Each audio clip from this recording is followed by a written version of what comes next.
Hello everyone. In this video, we are going to learn about the disease malaria. Remember one thing, after completing watching this video, you will get the concept of a disease because we deal this video in an interesting way. We deal this disease learning like a movie, like how it started and how it ended. Like in a movie, we'll have climax, we'll have starting, we'll have interval bank, like that, right? So similarly, we'll know how it started, we will see how it ended. So we'll deal the disease in a movie way, and of course we'll cover each and every point regarding disease. Okay, on the board I have written few bullet points. Those bullet points are for the sake of examination or to learn the disease in a systematic way. Like you can see here, you see it is caused by, or the life cycle or pathophysiology, or the symptoms, or the diagnostic tests or reports, treatment, the drugs involved and the mechanism of action, and the preventive measures that we take, and the patient counseling. So that's how we study the disease in a systematic way. But in this video, we will learn the disease like a movie. Okay, let's start. See, when we talk about malaria, what comes to our mind? The only thing that comes to our mind is mosquito, right? Malaria is transmitted by mosquito, which is called female Anopheles mosquito. Okay, when mosquito comes and bites the human beings, it releases the parasitic form of sporozoite. So the infective stage is called sporozoites. Means when mosquito bites, it releases sporozoites into human body, and that's how we get malaria. But there is a long process. Of course, it is an interesting process also to learn. Let us see what happens here. Okay, first point, malaria is transmitted by female Anopheles mosquito. Okay, but malaria is caused by what? It is caused by what? You have to understand, right? It is caused by a protozoan species called Plasmodium species. We have different kinds of Plasmodium species like Plasmodium ovale, Plasmodium vivax, Plasmodium falciparum, Plasmodium malaria. We have a lot of things, but these four are really important. Okay, out of these four, Plasmodium vivax and Plasmodium falciparum, these two are really important. Okay, you remember these two things. Now we thought like it is transmitted by mosquito, it is caused by Plasmodium species, right? It can be either vivax or it can be either falciparum, particularly in India we talk about. Okay, now what happens when these sporozoites enter into our body? You remember, when these enter into our body, they directly go to the liver. Okay, they directly go to the liver. What happens in the liver? This parasitic form of sporozoites, what happens? They transform into several stages. Now first, after entering into liver parenchyma, they transform into cryptozoites. Okay, that phase we call it as pre-erythrocytic schizogony. You have to remember these terms, it's very simple. Okay, so pre-erythrocytic schizogony takes place in liver parenchyma, right? There they transform into cryptozoites. Now these enter into erythrocytic schizogony, means they enter into RBC. Now what happens when they enter into RBC? Means, see, all these cryptozoites, they are entering into RBC and then they are transforming into other forms like trophozoite, like schizont, like merozoites, etc. Okay. But you have to remember one thing over here. After they enter into RBC, we call this phase as erythrocytic schizogony, right? So this erythrocytic schizogony, when they transform into ring trophozoites, they enter into, again, few of RBCs of spleen and bone marrow. Then what they will do there? They transform into gametocytes. Microgametocytes and male gametocytes, they transform there into microgametocytes and macrogametocytes, sorry. Okay, microgametocytes and macrogametocytes, they transform there like that. Now, what happens? These gametocytes are there now. They are the infective stages for the mosquito actually. In the starting, what we taught? Infective stage to man is sporozoites, right? Which are coming from mosquito. How these sporozoites are coming? means there is something linked, right? These gametocytes are there now, microgametocytes, macrogametocytes, these gametocytes are there now.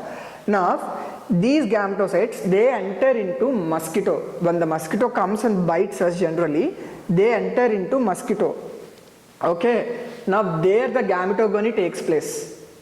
Means that microgametocyte convert into microgamete, macrogametocyte convert into macrogamete, their exflagellation of microgamete will take place and it fuses with the macrogamete, zygote is formed, then that zygote develops into oocyte. Oocyte is a motile zygote, okay? So that oocyte transforms into oocyst. In that oocyst, there are lot of sporozoites will be formed. These sporozoites, they release again into the salivary glands of, they reach the salivary glands of mosquito. Okay, so when the mosquito comes and bites us, then we are getting infected with sporozoites. So that's why we have two stages. One is definitive host and one is intermediate host for this parasite, right? Definitive host is who? Who? Just think, asexual phase is happening in whom? Humans. Sexual phase like gametocytes, gametes, zygote, oocytes, the formation is there, no? That is sexual phase. So sexual phase is happening in whom? Sexual phase is happening in mosquito, right? So definitive host is mosquito, intermediate host is humans. Got it? So now what happens? You remember 2 points here.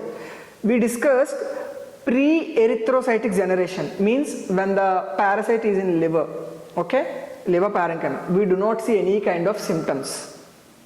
When it enters into the erythrocytic schizogony, we observe the symptoms. Okay, humans. When it enters into erythrocytic schizogony, we observe symptoms. So what are the symptoms? Suppose you got malaria.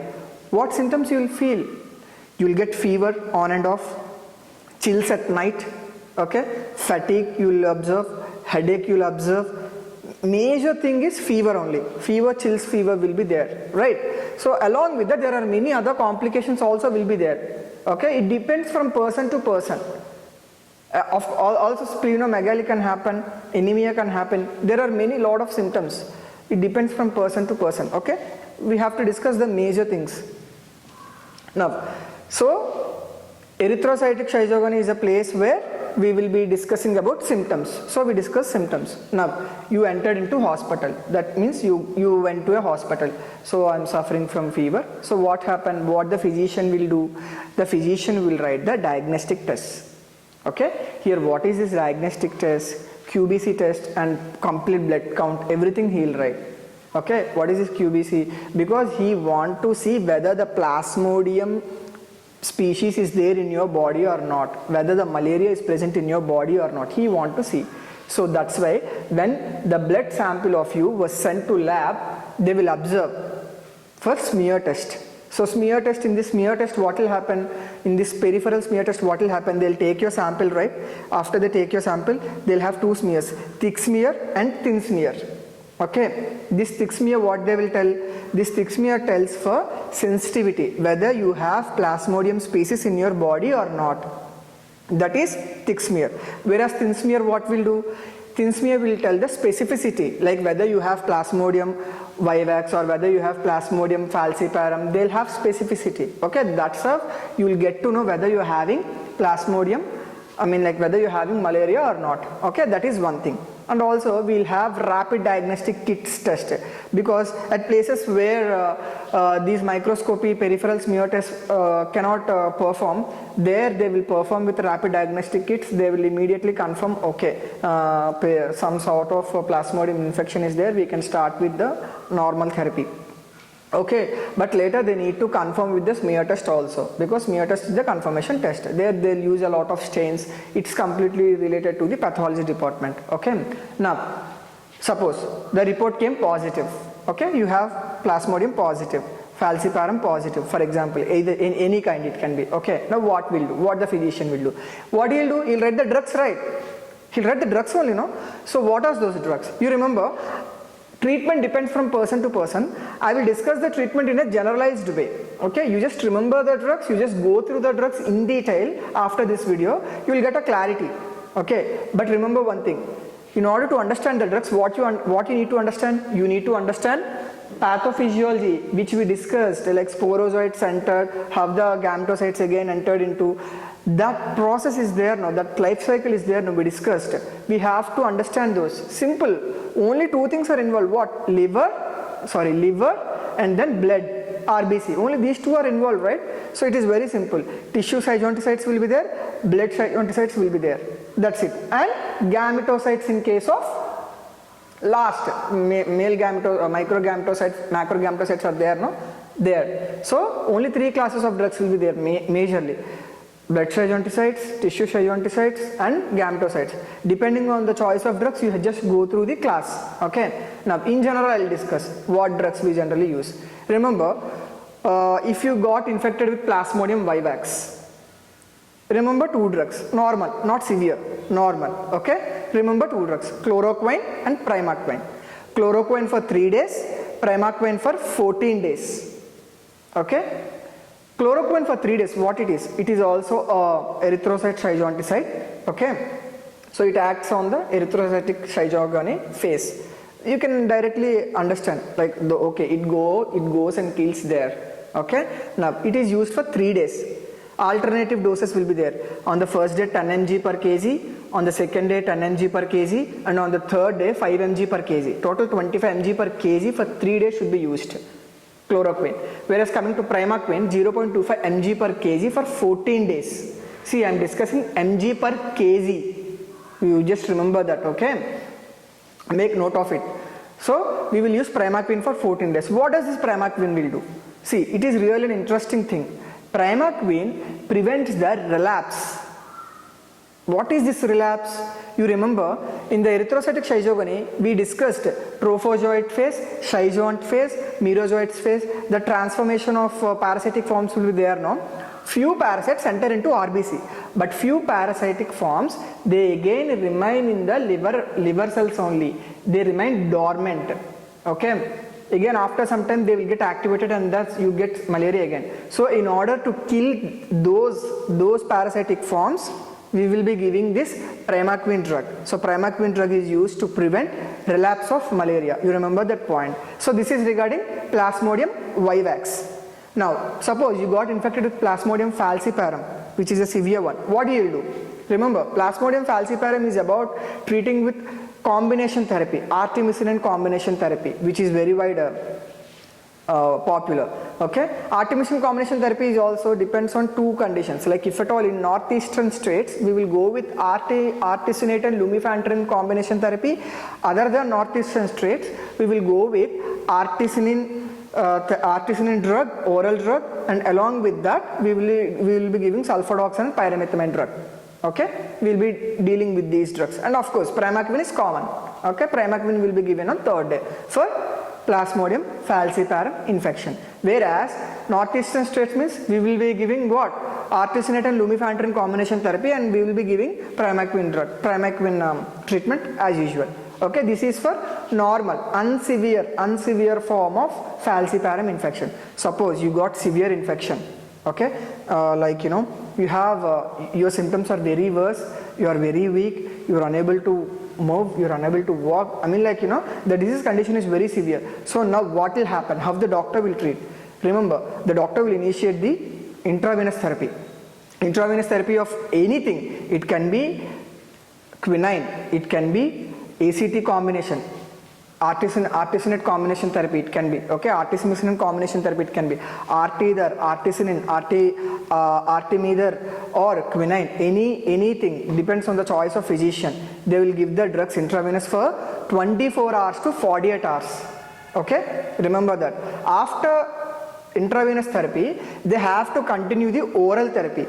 For example, they gave quinine, okay, quinine intravenous in severe form of malaria. What will do? They will continue that quinine therapy for 24 to 48 hours, then they will shift to oral therapy for 7 days. Okay, not just quinine oral, they'll also give antibiotics, they'll also for example they'll also give doxycycline, they'll also give clindamycin.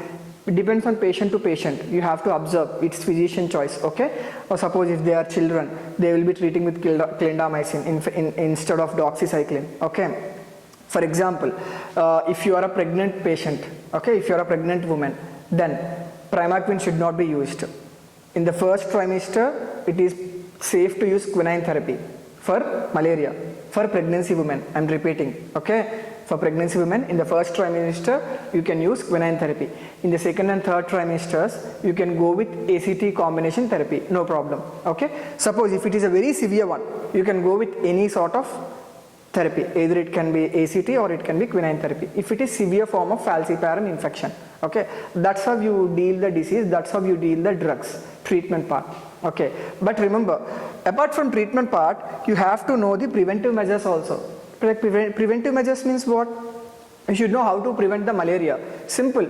You should make use of insecticide repellent, insect repellents you use, bed nets will be there, insecticide sprayed bed nets will be there, you use bed nets, you use repellents, make your surroundings clean, because do not give the chance to grow the parasite on the drainage areas, etc. Okay, so make your surroundings hygienic, etc. And patient counseling means what you will do? Simple. Patient counseling means you have to tell the patient like how to be safe, or what are the things that you need to follow when you're using the drugs of these malarial drugs. You should not take with empty stomach. You should eat more, because they may cause hypoglycemic sometimes, especially in case of women.